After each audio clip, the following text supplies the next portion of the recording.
Friends, టాలీవుడ్లో ఇప్పుడు అందరి దృష్టి సమంత కొత్త సినిమా అయిన మా ఇంటి బంగారం పైనే ఉంది.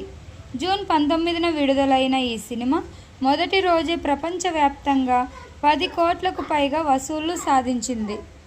ఇది సమంత కెరీర్లోనే అతిపెద్ద సోలో ఓపెనింగ్లలో ఒకటిగా చెప్తున్నారు. అంతేకాదు, 2 రోజుల్లో కలెక్షన్లు మరింత పెరిగాయి.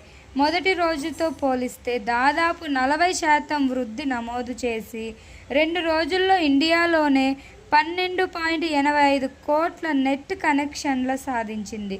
ప్రపంచవ్యాప్తంగా 25 కోట్ల మార్కెట్ను కూడా దాటినట్లు ట్రేడ్ వర్గాలు చెప్తున్నాయి. ఈ సినిమాను ప్రముఖ దర్శకులు జీవి నందిని గారు తెరకెక్కించారు. అయితే ఇప్పుడు అసలు పరీక్ష వీకెండ్ కలెక్షన్లే. శని ఆదివారాల్లో కూడా ప్రేక్షకుల ఆదరణ ఇదే స్థాయిలో కొనసాగితే ఈ సినిమా సమంత కెరీర్లోనే మరో విజయంగా నిలిచే అవకాశం ఉంది.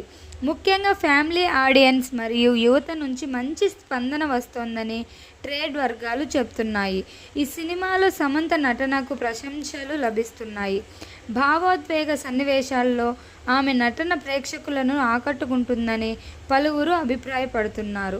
దీంతో సోషల్ మీడియాలో కూడా సినిమా గురించి చర్చ కొనసాగుతోంది. మొత్తానికి సమంత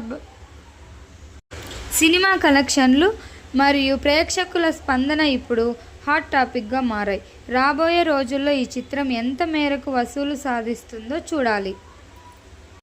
ఇలాంటి మరిన్ని ఇంట్రెస్టింగ్ వీడియోల కోసం నా ఛానల్ని లైక్ చేయండి, షేర్ చేయండి, సబ్స్క్రైబ్ చేయండి. మీకు ఇటువంటి వీడియోలు ఇంకా ఏవైనా కావాలనుకుంటే కామెంట్ సెక్షన్లో కామెంట్ చేయండి. నెక్స్ట్ వీడియోలో అదే చేద్దాం.